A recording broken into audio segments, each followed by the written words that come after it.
May mga kanseladong biyahe sa Parañaque Integrated Terminal Exchange o PITX dahil sa bagyong Opong. Live mula sa Parañaque, may unang balita si Jomer Apresto. Jomer. Igan, good morning. Maraming kababayan natin dito sa PITX ang nag-aabang ng biyahe at umaasang makakauwi sa kanilang mga lalawigan ngayong araw sa kabila ng banta ng bagyo. Madilim pa lang, nagtungo na ang balikbayan na si Michelle sa Parañaque Integrated Terminal Exchange o PITX. Galing daw siya ng Malaysia at kinakailangan niyang umuwi sa Naga City sa Camarines Sur. May emergency kasi sa kanila. Nakilala niya pa sa terminal ang dalawang katabi niya na kapwa niya balikbayan na galing naman ng Japan at Amerika. Mag-eroplano raw sana silang lahat pero canceled ang biyahe kaya nagbaka sakali silang makasasakay ng bus. Nakasama ko lang sila sa... Naghahanap kasi kami ng bus. Maghihintay pa rin po. Nandito na po kami. Ang 64 years old naman na si Nanay Josefina, bumisita lang daw sa kapatid sa Santa Maria, Bulacan at uuwi na sana sa Ragay sa Bicol Region kasama ang kanyang anak.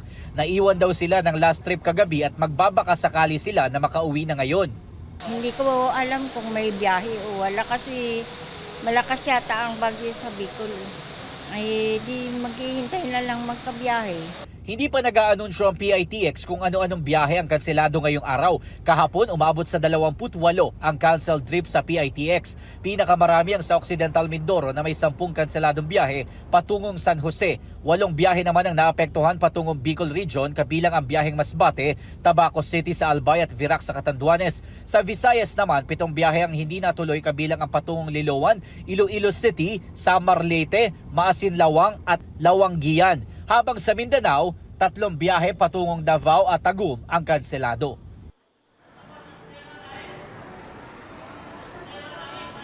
Igan, base sa impormasyon na inilabas ng PITX, 24 na biyahe ang kanselado ngayong araw dahil sa bagyo. Kabilang na dyan ang biyahe papuntang Baguio, Tabaco City, Masbate, San Jose Mindoro, Tacloban, Iloilo City, Davao at Tagum. At yan ang unang balita mula dito sa PITX. Ako po si Jomer Apresto para sa GMA Integrated News.